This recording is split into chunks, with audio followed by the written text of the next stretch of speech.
with Paul Daner, Mark Shalafoo, from listener questions to some running gags. Insider stories, ambush life, that dad life, and respect for flags. Kick off the weekend, all right? It's the Growler Friday Show. It's Who Dey Light. All right, welcome to the latest edition of Who Dey Light. Happy weekend to you. Pauliner Jr. here with my good buddy Mark Shalafoo. What's going on? Oh, man, I'm excited for this one. I wanted things to start happening, and now things are happening. And now people are like, can things stop happening? Yeah. We wanted things to happen, and now please make it stop.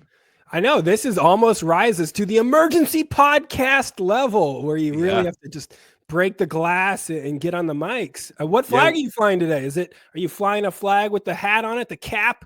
You're maybe like a news fedora? Yeah. News fedora. The red flag is waving. Maybe the white flag it would be necessary at this point in time as Bengals fans are pretty deep in the tank. No, the St. Patrick's Day flag is out. It's March, okay? So we're the run to St. Patty's Day is on, and so we've got that one out there right now. It's okay. There's no start of free agency flag or anything. There isn't. There should be. Yeah, maybe there should be. Just like bags of cash or something like that. I'm not totally sure what we do, but no free agency flag. We got a lot to get to. We do. There's really one big thing to get to. And we're going to dive into the Trey Hendrickson situation and unpack this baby because there's a lot. Now, no one that listens to us, of course, Mark, is surprised or blown away like this. Like some people are who are like, wait, what? How? And I'm like, how? Here, I'm going to go send out all the things that we have written. We have recorded full shows. We have done segments on. That's just this week. Okay, over the course of the last month and a half, we have detailed the reality that this is a very real possibility that Trey Hendrickson could be traded, and that this was a kind of a developing situation to track. I've sort of stumped for trading Trey Hendrickson. Jay has kind of done a little bit of the same. It's certainly been discussed. What all comes to a head today with the Trey Hendrickson situation, where he is given permission to seek a trade. And so he's going to go out and see what's out there, see what the market is, see what teams are willing to pay him and give up. A lot of it kind of sparked by some moves that happened this week. Max Crosby getting a deal, an extension to make him the new highest paid non-QB. 3 years, $106 million with like 91 guaranteed. So if Trey sees that and says, well, I feel like that's about what I should be getting, well, that becomes pretty much a non-starter. Yeah, good luck. So they say, go find somebody that's willing to pay you that, and we'll trade you there. So I want to dive a little bit more into the ins and outs in a second. I do want to say we want to tell all of you about our free agency week plans next week. So free agency kind of kicks off. The tampering will start at noon on Monday, and so those days are crazy. Monday, Tuesday, Wednesday, Thursday. You never know. Then you end up into the Kenwood Mall Saturday. Like there's you never know where it's going to totally end up. But except that a lot is going to happen. So we are going to be here for you, and so we're going to have a growler hang essentially Monday, Tuesday, Wednesday, Thursday night. We're going to go live. We're going to do some live. Let's do it live. Jay, Charlie wants to come in. Mark might drop in. We don't know who's going to be there, but we're going to unpack everything that happened during the day. Who Dey night? What do we think about Who Dey night? I like it. Who Dey night. Who Dey night. Yeah, it's a little more laid back, a little bit more adult, Who Dey night. Yeah. Get ready for it. Yeah. I think so. We're going to do live. So live on YouTube. We'll have it live on Twitter, which, by the way, if you're not following, we have some the Growler podcast, which is on Twitter, on Instagram, all of these places. Make sure you're following that and getting all the extras from the show and things like that. And we'll be streaming live to all those places there next week. So make sure you're locked into that. It'll still post onto the feed and everything. But if you want to catch it for the immediate reaction each evening, make sure you are locked into those social outlets. Yeah, it'll still be on the feed for the elderly that only listen to podcasts. Unlike these young kids watching it on YouTube. I'm in that category. I always get it on my app and I'm listening to it, usually in the car on drives and stuff. But for you guys, the shows will still be there. But for the people that want it live, that'll be a lot of fun. So come hang with us. Looking forward to it. We'll see how it all goes. We'll Lord knows what will happen, but there will definitely be a lot to unpack, just like there is today. I thought we were going to have to do a preemptive Who Day night because of what happened here with the Trey Hendrickson situation. So let's sort of recap the basics of it for you, and where it's at now is Trey is going to see what's out there. They're weighing offers and talking to other teams. Him and his agent are figuring out what the deals are there on the open market, and they'll come back to the Bengals, and both sides will kind of report back to each other. And if there's a place that he's comfortable with the contract and the Bengals are not comfortable with that contract and the compensation can also be worked out, then a trade will happen. And you got to think that the clock is ticking fairly quickly on this because free agency is right around the corner. The T deal is still hanging out there.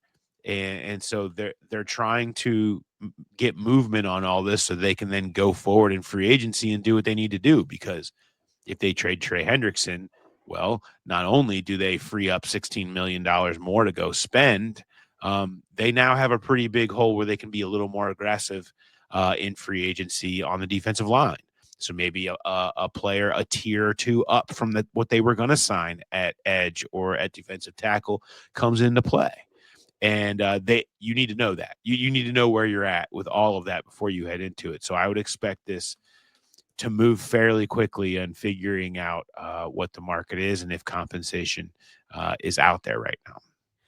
And it seems like everybody's kind of melting down about this, but you said, like, you even talked about how this was a very real possibility, and I know that Jay had mentioned something similar on this week's PD and J. Also, just shout out Jay. It was great to having him back in the fold. Yeah. So I wasn't super surprised by this, but I am a little bit surprised at like how much people are melting down. I get it. He was a huge part of the defense. So if you are contemplating a reality where Trey Hendrickson isn't part of this defense, I can see how that would be a little bit scary. No doubt. Your best returning edge is Myles Murphy. Like, that's your guy. I don't want to impugn on your guy and his 10 sacks. I know that they're coming. We're still waiting for those 10 sacks, but maybe next year, if he's the only defensive end on the team, he can get a few more sacks. Someone's got to get some. So obviously, like, he's not going to get the Max Crosby deal from anybody. But do you think what do you think the percentage is right now that Trey Hendrickson does find a good trade partner for the Bengals? I think it's decent. I mean, I think there's going to be offers out there. I think teams are going to be. He may not get that, but he's going to get something that's better than what the Bengals are offering him, I'm going to guess. The reports are out there right now about disrespectful offers that have been made. And it sort of makes you wonder how much they were kind of wanting to force Trey to go this direction. And, that night in Indianapolis, when Charlie and I did the recap of the Duke Tobin session, I read for everyone what Duke Tobin had to say. And it was a very, very, very different tone about Trey Hendrickson than it was about Jamar T. And it was clear that they viewed him a different bucket. It was clear that they were open to trading him if that's where it went to. He was going to try to sign him. They didn't want it to come to that. But he also didn't say, I'm not trading Trey Hendrickson. It was, those things take on a life of their own if we talk about them. So I don't want to talk about it right now. The door was wide open at that point. And so it feels like it could certainly end up going there. So I did a thing today, and you can go read this up on The Athletic now, something that we've done. It's a really good exercise to do. It takes advantage of our group of writers that we have that are so tuned in to their teams. And that is I asked everybody in the Athletic team in the NFL vertical, if you have a trade offer to make for Trey Hendrickson, would your team want to? What would it look like? Send me all your offers. I'll compare them and we'll see what we get in terms of how much interest really is out there and what that looks like, what teams would maybe be willing to give up. And I got deals offered by the Colts, Lou Anarumo. Nice. A reunion with Lou Anarumo, of course, who are looking for an edge rusher, and Lou's would be comfortable with Trey. The Chicago Bears, who have been active in trading, they have a new head coach. They're trying to put somebody opposite a Montez Sweat. They have extra picks. They have They have number 39 and 41. They acquired extra pick. So they're in the Commanders, who have Commanders and Falcons have been noted in early reports as actually being interested, not just hearing from them here in this exercise. And the Packers also sent in a trade offer. And if you look into the history, I wrote about this one of the many times I've written about the Trey Hendrickson trade possibility. I wrote about what compensation could look like, because that question has come up a lot here. Is what could Trey Hendrickson compensation actually look like? And so here is the recent. I'll pull this up. This was a screenshot from that story. For those on YouTube, you can see them, but it's just the recent edge rusher trades, both out of season and ones that happened at the trade deadline. And you can see some of the ages are similar. I think the Khalil Mack trade that went down in 22 there, where you see a second and a sixth, was the return. You're seeing this a second and some change, something like that, depending on him being a runner-up for Defensive Player of the Year. There's obviously a lot that can come back. You're not going to get a first here, probably. That would seem pretty hard to pull, to be able to get a first-round pick for someone who's going to turn 31 in December. That's just not something you typically see happen. Brian Burns didn't even get that when the Panthers just traded him, and he's in his prime. And so, I don't see that happening. And most of the offers reflected that. When you look at the things that were sent in to me, most of them were in the second or third range. I ended up trading him to the Colts in this exercise. I got number 45 overall and a 2026 third round pick. And that was the best. That was the best of the bunch. But you also clear $16 million with that. So you get a pick. So you're going to take advantage of this draft class, this defensive line class there. So now you have 3 top 50 picks. You have 17, 45, and 49, and you have $16 million extra to spend in free agency. You can make it work. Let me paint this vision. I wrote this in the bottom of the story. So don't get obsessed with the players from the mock draft that I put in here. I'm just giving you a vision of what it could look like with a little bit extra push in the money now without Hendrickson. So your edge 2 deep would be, I gave him Malcolm Kuntz, who's kind of the next tier up from where you maybe thought they would go.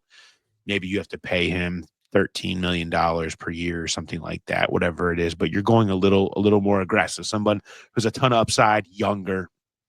Myles Murphy, round 2, number 45 overall, Landon Jackson out of Arkansas. And then they bring back Joseph Osai to be the 4th guy. Defensive tackle, they go and sign Live Onwuzurike from Detroit. Chris Jenkins is still here. First-round pick Derek Harmon at defensive tackle out of Oregon, and McKinley Jackson. You're young. Everybody here is young, and it's different. You feel That's deeper. Different. You're different, right? It's all these new faces. It's so different. And that's what it has to be. That's what people are like, oh, look at all these guys are gone. Yeah, well, it sucked outside of Trey. So you needed to do this. It needed to look different. It needs to feel and look different. And I think when you think of it that way, that's where it can end up. And it also clears the deck for you to use probably number 49 overall, let's say, on a guard who could come in and be competing to start the opener this year potentially. And then you finish off the team that Jamar deals with the extra money. Okay. That feels good, right? That feels okay. And I think that's sort of the end vision that you're talking about here. You're not getting 17 and a half sacks from one person, but you hope in the aggregate, this young group can kind of come together under Al Golden and become something. Yeah, and really, that's not that unrealistic. Like a guy like Kuntz, and you get a good defensive tackle. Derek Harmon is a good pass rusher, and you only need to make up 7.5 sacks once you get those 10 from Myles Murphy. So you feel real good about that. I do. When you paint it like that, it does feel a lot better because, looking at this myself, when I saw the news originally, I was like, okay, he's just going to try and learn his market. The team's letting him go on this, wild goose chase. He's not going to find what he thinks he's going to find. He'll come back. He'll play again. And, he led the NFL in sacks. He was kind of the only pulse on this defense for many games last year. So does him leaving make this team better next year, even with these different pieces you're talking about, the extra money for T and Jamar? Maybe not. But if the window is Joe Burrow's entire career, that's going to make that defensive line is going to be a lot younger, and there's going to be a lot of potential for that to grow and get a lot better. They are not. You're sacrificing, the immediate. I think. Right. I think certainly early 2025 takes a hit. But look, this is not a 1-year fixed defense problem. Like that defense they have so many holes that they have to fill. They need to throw lots of bodies and draft picks at this thing, and the ones that you still have have to get better. This is inevitably going to be about that. And I feel like we've been saying this for a year and a half now. It's about all of these young picks on the roster getting better, and it's a big bet on Al Golden. And that's just what this is. It's why he was the guy. It's why they went for somebody whose number one thing that they're known for is developing young players, being their defensive coordinator now. But this ain't Notre Dame, okay? And it's going to be harder. But if you can get him to get more, if a fresh voice, fresh coaches can get more out of Chris Jenkins and Myles Murphy and Cam Taylor-Britt and DJ Turner and Jordan Battle and all of these guys, and then you throw in a couple more picks that they can put into the mix, that maybe they can get something out of them and find something there. You can see it coming together, and maybe by the end of this season, and certainly into 2026, you feel like you've really got something. The truth is they were abysmal last year. Okay. Like the bar is so freaking low, and people forget this. Like it's like Trey was unbelievable last year and they still were trash. Okay. So you might as well throw a bunch more bodies at. It's not a one-man game. You need to have more totality. You can't have these holes all over your defensive roster. And so you got to throw more bodies. You got to spread more quality and youth across it and hope that they all start coming together. That's part of it. One other thing I want to point out here as we kind of keep going down through this. Voice of wisdom, Andrew Whitworth, as he often is, was tweeting about this, and I sort of jumped into that conversation a little bit with him on Thursday night. He tweeted this: "Why is everyone so dramatic? A player demands to be paid X. I don't feel good about paying X. Okay, well, I say I hold your rights. Okay, so if X will only make you happy, go out there and explore your real options and come back to me with another number other teams are willing to pay you while keeping in mind what you mean to me. So my compensation needs to be included. Now we can have a full, transparent conversation about your worth to them, to me, and maybe what it means to just stay. I mean, it seems transparent and logical answer to me." When you put it that way, and this is through the Stafford lens, I mean, this is what the Rams just did with Matt Stafford. Okay, go find out what the number is. Go find out what it means to you to stay, what it looks like to go, and let's put all the chips on the table. And Witt's point is all he hears people complain about across the league is the lack of transparency they feel like they have in their negotiations. He said, this is as transparent as it gets. All offers on the table. Set them all down here. What does it look like? What can you get? What can we get? Would you rather stay with this? All of that. And here's our offer.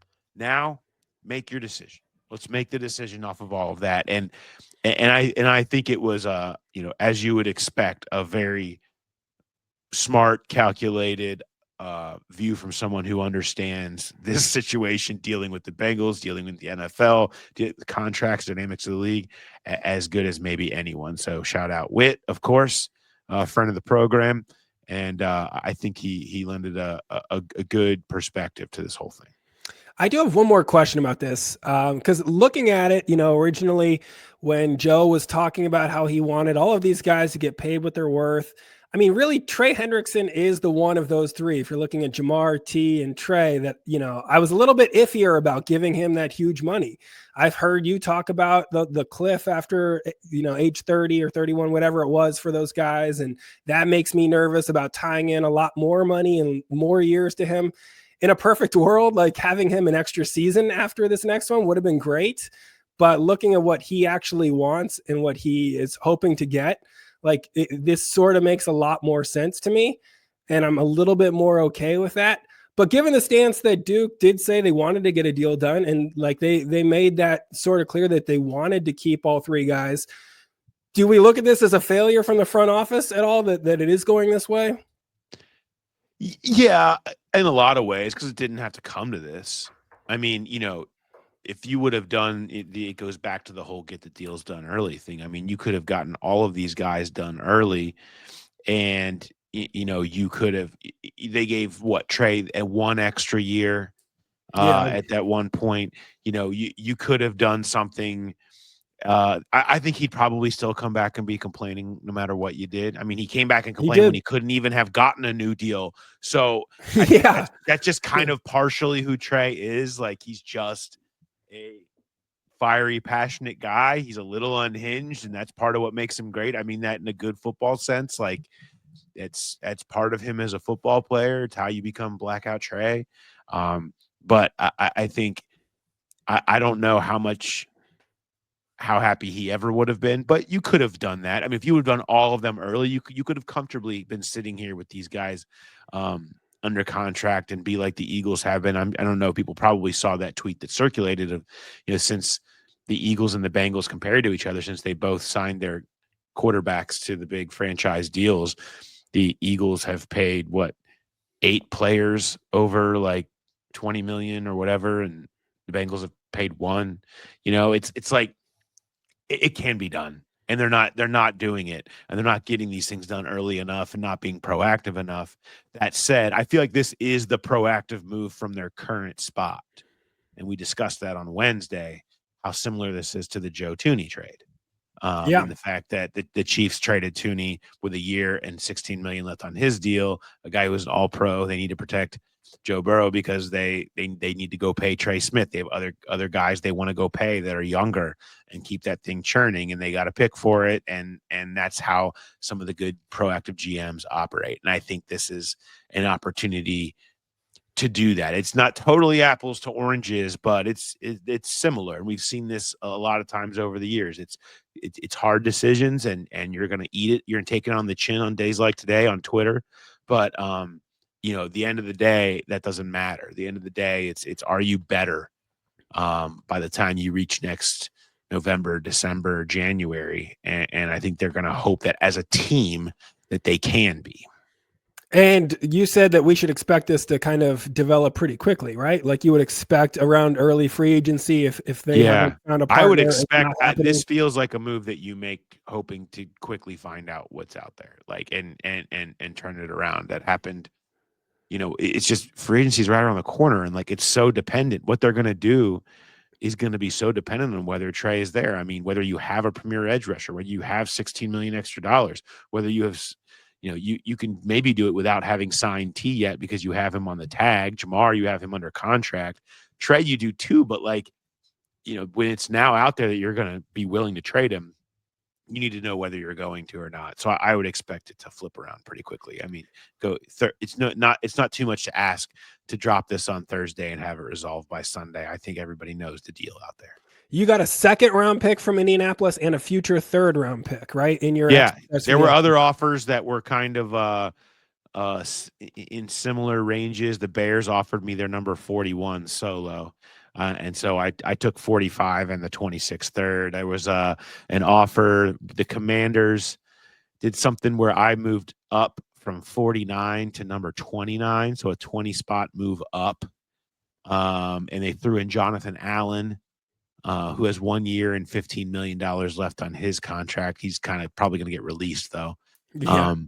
and then there was a future 3 or 2 on that, I think, as well. I passed on that one because the Allen contract is actually problematic. Like then you can't go sign somebody for multiple years. That's a little younger. So Allen might be a guy who they have interest in coming in here anyway. Like depending on how much, if he gets released and he's somebody who doesn't have a bidding war over him, that's somebody who could be part of this too. But that's the other part of this, is having that money to go out and use it to fill your other spots. So if it's not a second, what do you think is the lowest that the Bengals just won't take? Like, I mean, if they trade him for they're not going to trade him for the Tooney 4th round pick, right?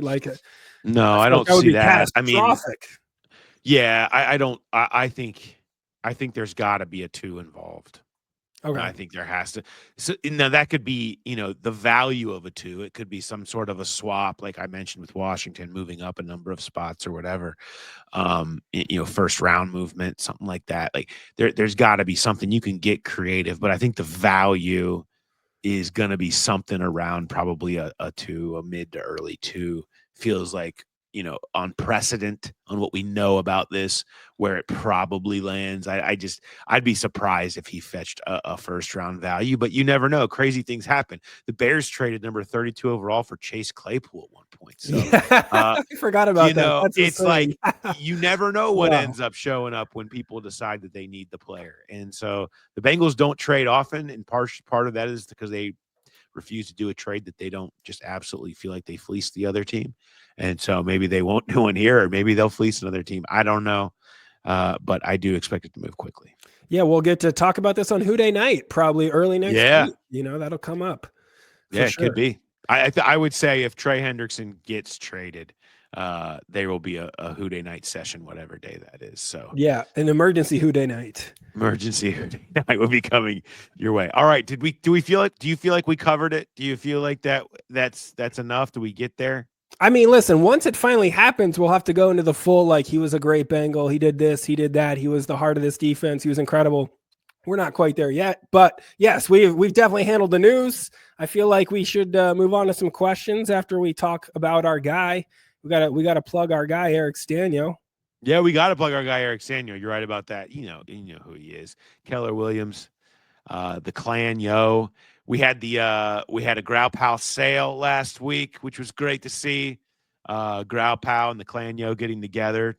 He's got the #1 real estate YouTube channel in Cincinnati. I hope you would be checking that out by now, at Team Stanio over there. All the information on where to live, neighborhoods, trends, schools, you name it. If you know anybody that's buying or selling, that's a great place, a great resource to send them over there. I mean, we do these plugs for him because he's our partner, right? But at the end of the day, people get the drill. Real estate's tricky. He knows what he's doing. He's a Growl Pal. You can trust the guy. He's smart. He is good at that stuff. He's not great at, Bengals trivia, as we learned at some of the live shows, maybe much better at his profession. So if you know anybody that's buying or selling a house, give him a call. Yes, you can email directly info@teamstanyo.com or go to www.teamstanyo.com to connect and get hooked up with him. He's the best. Make sure you give him a ring. All right, you ready to jump into some questions from the Growl Pal? Let's do it. And we got a ton of great ones this week. Keep sending those to thegrowlerpodcast@gmail.com. All right, we're going to start with the first one. He says, hey, guys, love the show. As we approach the fans screaming the do something portion of the offseason. Over the past several months, Joe has insinuated that the Big Four and Mike Gesicki want to stay together and are motivated to make it work. Do you sense even one of them is willing to make concessions? What we've seen is Joe downplaying he'd take less money, but mentioning other options. Reports that Jamar may be seeking $40 million a year, and the Bengals admitting he's going to be the highest paid non-quarterback. Trey seeks a trade. T is introducing people to emojis, voicing his displeasure at suggestions the Bengals have been trying to sign him. They all seem to be going for every possible dollar. And while I don't blame them, it feels like there's not really any sort of effort on their part to keep it together. It's hard not to be concerned that it doesn't happen or that the rest of the team is the same or worse.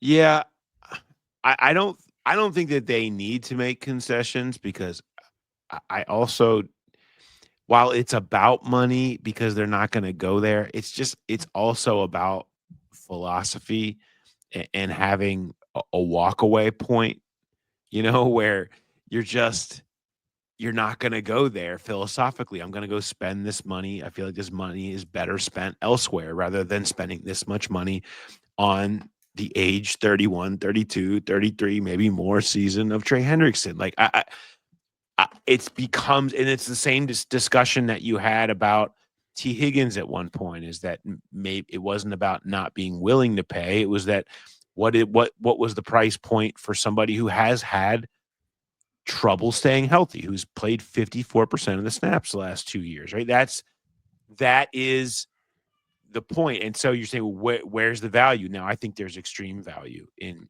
T and who he is and what he's done here. And we've talked about that at length. And not that there isn't in Trey, but you got to have a point where you say, I'm not doing it. So I think it's more about philosophy of where they're willing to spend their money and what levels they're willing to go to compared to where the players think that they should be going to. And those priorities play themselves out. And I think we've seen that, right?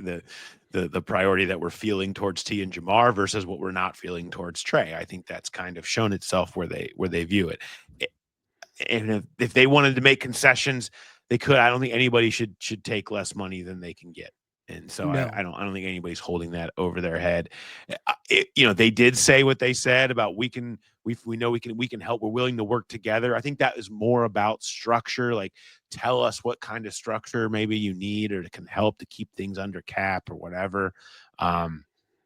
Also, a lot of people say things like that, and then when it comes time when you start really messing with my money and what I can get, they're not willing to do that anymore, and that's fine too. They earn that. I mean, when Joe Burrow signed his big contract, there was a little mention about like, yeah, we've had some discussions about how we're going to keep the weapons, even though I'm getting paid an insane amount of money. And at the time, it did feel like they had some sort of plan in place that was referencing like, okay, behind the scenes, we know how this is going to unfold. When the solution hasn't been as elegant as we expected, that sort of raised kind of the same questions that he had here. But once Joe did come out, and they talked more this offseason about like it's more structure. It's more, the different cap gymnastics that you can do with it.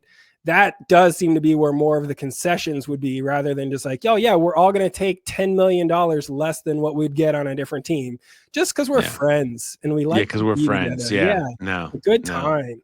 No, not at all. Especially somebody like Trey who has kind of taken it on the chin monetarily and, compared to what he's been worth for a while now. And so he's trying to get his whenever he has the moment to, and this is his moment. This is it, and he knows it. We did have a good Twitter question come through to our new Twitter account. If there's no new deal with T by the start of the legal tampering period, is that when we should start to panic? Ooh, panic question. I had the panic button here. I'm keeping the panic button very close by because it felt very necessary today to have the panic button nearby. I wasn't hitting it, but I know a lot of people wanted me to keep it nearby. I don't know if panic is the word, because when you kind of know where you need to get to, you can make decisions based off knowing where you're going to need to get to with T, whether you've gotten there all the way or not.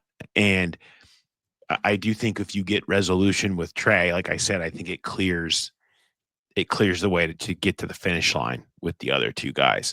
That said, I will go. I will say that I would be a little more concerned, but not totally. It's going to be an uncomfortable timeline off season just by the nature of all of the balls that are in the air right now. You'd like to see it done by then. That's certainly a deadline that can get it done, but not there yet. All right. So here's another few good questions. I liked both of these. This is from Earl. He says, who's going to have a higher salary this year, Trey Hendrickson or T. Higgins? I think Trey. Well, I don't know. That's a great question. It is a good question, right? It's a great question. It probably depends. Trey, if they're both here, it would be T. If Trey gets traded, it'll be Trey. I think he'll get more elsewhere.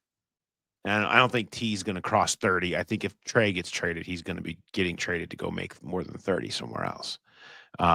And so I think that's probably the answer, but that's a good question. It's a good question. He also had another one here with Paul's Myles Murphy cold You take guys last are year. hammering me on this. You know what? I cannot wait. I'm not giving up. I cannot wait till he finally breaks out, whenever decade that happens. And yeah, you got to take that victory lap. Stand tall. I have not backed down yet. I'm not out yet. I'm not out on Myles Murphy yet. Me and Duke Tobin standing on this island together right now. So he wants you to run, pass, or boot the following. When is Myles Murphy going to get his 10th career sack? Is it going to be weeks 1 through 12 of the 2025 season, weeks 13 through 18 of the 2025 season, or 2026 or later? When is he getting his sack 10? Career sack 10. Even I am like, he's probably not going to have 10 sacks in the first 12 games next year. Okay. How many sacks does he have in his career? 3. So he only needs maybe 7 to get his 10th career sack. Oh, right. I was thinking getting 10 in a season. Yeah. This makes the question a little bit more fair because I'll say weeks 13 to 18. I'll say weeks 13 to 18 that he'll get to 7.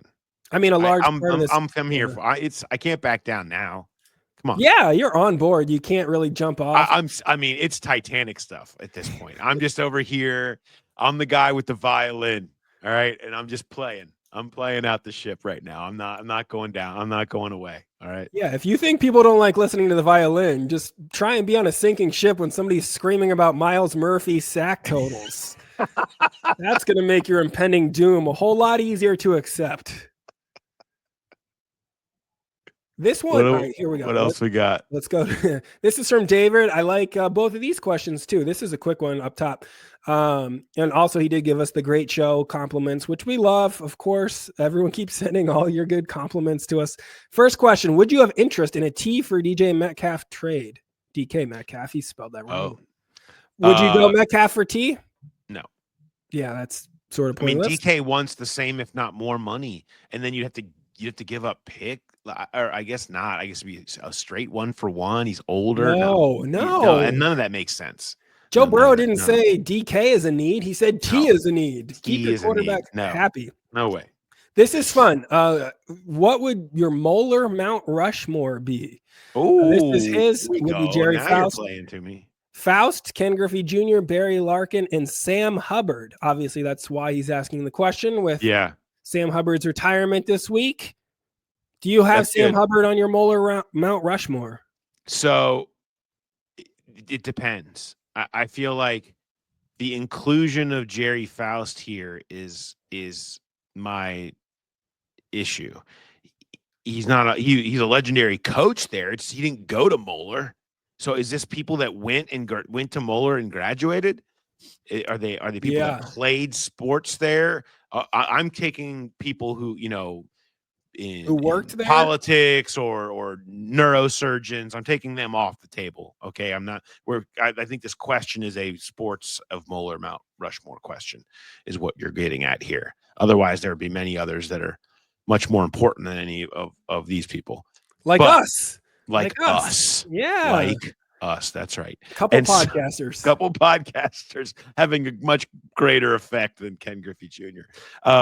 If Faust is on, then I would be Faust to then, if you're including him, Faust, Griffey, Barry Larkin is the obvious 3. And then the 4th, I think it would have to be Buddy Bell, right? I mean, 2,500 hits and 200 home runs and 5 All-Stars. Like, people know my love for Sam Hubbard. I said it at length. Like I don't hide it. I have a lot of respect for everything he did, but that's a pretty good baseball career from Buddy Bell. Not bad. So not bad. I think Buddy Bell's probably up there. I'd have some love for Bob Crable back in the day. He had a great career. Great career, 7 years with the Jets, but not as good as Hubbard. I'd have Hubbard above him. But also Byron Larkin, right? Coached. I mean, you got to consider Byron Larkin. Yeah, right. That was another problem that I had is there's no basketball on this. And I feel like Byron is a good choice there. I'm also partial to some of the newer guys. Jackson Hayes was a lottery pick. I don't think that he would quite hit Mount Rushmore. Being a Knicks fan, Deuce McBride, I would put him on my Moeller Mount Rushmore since he's a good player on one of the best teams in the NBA, a good rotation guy. Such a homer. I know, but we need some hoops on there. We can't just have I agree. baseball players and one football coach. Is Carl Kramer is it Carl Kramer who's on there? I mean, if we're going to include Jerry Faust, I mean, you consider what the basketball program has been now. People are like, oh my God, enough with the Moeller talk. You are too deep. We don't ask us these questions. Right. Don't ask us these questions if you don't want us to answer them. This was not a plant, but I think that is the Moeller hot take, is that the basketball program low key has been bigger than the football program. No question. I mean, they've been a base. I mean, all right, I'm not. Yeah, now we're getting into the weeds. We must move on. We must move on. All right, little late on this one, but congrats on the 1-year anniversary of the Growler. We kind of glossed over our 1 year because we've had so much news and stuff, but we'll throw our birthday party. We can make that up at any point. We'll be like, hey, this is our big birthday party at BetMGM. Everybody come get some cake. We'll have like a big one cake, like a child, like an infant. He said he's been a listener since the first episode, and it's been a favorite of mine. Thank you, Cameron. 2-part question. What are the top 3 positions you think the Bengals will look to address the most in free agency? And with the news of Sam Hubbard's retirement, could we possibly get a My Favorite Game episode of the Fumble in the Jungle playoff game to honor his career sometime? Love that. That would be awesome. Yeah. Yeah. I mean, that's definitely, now he has to pick that as his favorite game. I'm going to guess he might. Yeah. He might have a more favorite game. Maybe he has a different favorite game. Yeah. I don't know. I'm trying to get back a little bit further since we kind of have done from this era when we did the playoff game, the Raiders playoff win. So I'm trying to get away from that with the next football one that we do, but don't worry. There's other ones in the works there when we got to get through free agency here. Before we can get to, but don't worry, I hear you on that one. That's definitely coming down the line at some point. A lot of people on my favorite game list to get through. Top 3 positions. It's the ones that we've kind of highlighted the most here on the show. Defensive line, obviously. I'll just bunch those together into both spots. Guard and linebacker, I think, there's a lot of really solid linebackers out there right now that you're not going to have to pay a ton for. I think you can get a good, solid starter, and then you'll see Jermaine Pratt either be let go or traded if someone wants to trade for him. And so those would be the 4 players, 3 spots, a defense tackle, an edge, guard, linebacker. Our next question. Do the Bengals need to look in the mirror as to why so many of their late 20s players seem to fall off a cliff? Kappa and Hubbard are the biggest examples, but it feels like in general, no one on this roster ages gracefully. A lot of our biggest names are closer to 30 than they are 20. Am I wrong, or does it seem like a lot of Bengals never really recovered from injuries that typically aren't career-threatening for other teams? I think God needs to look in the mirror. Yeah. Why do all these athletes not get better when they turn 30? Why can't they be better? This is not a Bengal thing. No, this one's not. The entire league does this. Go back and look at, especially free agents. It's easy to pinpoint free agents especially when they sign with other teams. Go back and look at the list of free agents signed at the age of 30 or later, and tell me what you see. Right? There's some success stories, and people are like, Whit, you just talked about Big Whit. There are exceptions. There are success stories. It does happen. The vast majority do exactly what this question is talking about, though. They fall off. They're not the same. And then they're out on the market the next year. It happens every single year. There's guys out there now that were signed to free agent deals last year, especially guys that are older. It happens all the time. So our next question, this isn't even much of a question. This is more a comment.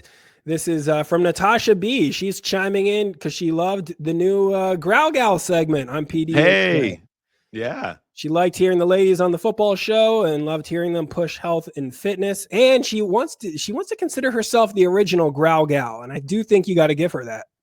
I agree. When I first heard the name from our friends over at Bar 3, I was like, Natasha B really feels like she belongs in this group. I think they would be great friends. They'd mesh. Too bad she lives in Hawaii. Yeah. Because you're right. I mean, she was sort of the original, but yeah, no, it's great to hear that from Natasha and any and all of our female listeners and not female listeners. We love having the Growl Gals on board. I'm really excited for what we're going to be doing. What was the name of their place? Bar 3. Okay, Bar 3. Bar 3 Marymount. A little extra plug for them. You ready for some Ambush Light? Let's do it. All right. I think there's one for each of us here, so I can hit you with yours first. Okay. This is so my ambush question for Paul is no, I'm not reading that one. Okay, hold on. Just to pull back the curtain, I started reading the one somebody emailed you complaining about why their comment was hidden on The Athletic. He's like, got this real petty grievance. He's like, why is my tiny moment of brilliance shadow banned on The Athletic? I don't read the comments, nor do I control them. I apologize. Here we go. Next real ambush-like question for Paul. What are your goals as a beat writer? What is your big picture mindset? Like, how do you balance giving the fans what they ask for, which is a ton of mock drafts, versus writing stories that interest you? How do you balance building good relationships with the organization with also holding them accountable and asking the tough questions? Well, it's a good question. It's one that, I think organizations debate a lot and find themselves on different sides of the coin. You have people that organizations are like, just give me the clicks, give me the clickbaits. If people are talking about mock drafts, write 1 million mock drafts. I don't care. Just give me that. And there's people who say, no, you know what the smart take is here. You know what the smart story is to write here. You know where to go deeper, and that can set the conversation in the proper direction. There's different philosophies to it. That's that's kind of more where I find it. And when it comes to like accountability, I feel like you got to understand the level of accountability these people in these football buildings operate under. They live where they go over everything they screwed up after every game and get sometimes just called out and yelled at about it in front of all their coaches. It is brutally honest in those buildings. They don't mind it. Like, I think they get more I've found with the relationships that I've had, whether it be with coaches or with players, has been they get more mad when you don't ask them the real question. They get mad if they don't get a chance. You're giving them a chance to explain their decisions, to defend their decisions, or to speak out, or to tell you to piss off. And that's okay. Like, that is, to me, it's not a matter of like, oh, people talk about, oh, you worried about you that's going to damage your relationships. They're not afraid of tough questions. They want to answer the tough questions. They live in the tough questions. They live in the brutal, honest truth. They understand what our jobs are. And if they don't, then that's their problem. With this team and this current staff, I've never really had that issue at all. It's been much more along the lines of what I'm talking about. So I feel like you want to write the stories that matter. I want to write the things that they are talking about, that are being weighed, and the decisions that they're making right now. I want that to be what I'm writing about, the real questions and what you guys want to know about. If there's stuff that you guys are asking a lot about, I try to make sure you have those answers, and I've tried to make sure that the questions are being asked and you have real answers to the things that matter. And that's kind of the long and short of it. There's probably a mix in there. There's some stuff that just gets sent down from above, and you got to do it because that's what you guys demand, mock drafts and things like that, and that's okay. But I think it's more you got to know the tone that you're trying to set. I got to think it's a little bit easier too, because being part of that local beat, there is a different relationship with the staff because you're there day in and day out. And I'm sure they have to appreciate that a little bit more than when like somebody from the national media parachutes in and they don't know like what's been discussed for the past few weeks. They didn't do their homework. They're asking the dumb questions that have been settled or don't really make sense. I mean, that's got to be more frustrating for them. Very early on, by somebody high up in the Bengals organization, I was told, we don't mind being critiqued. We do mind being critiqued without having a chance to explain ourselves, like without feeling like you had a voice in it and it just comes out of nowhere, or you don't do enough prep. You're not being intelligent about it. Just firing off stuff for the sake of Hot takes. blindly firing off shots, right? Like that's part of what you try not to do. Okay, ambush for you, Mark. What's been some of the best and worst crowd heckles that you've had in your career? Are you a fan of them? How do you handle them? Love the show as always, fellas, from Earl.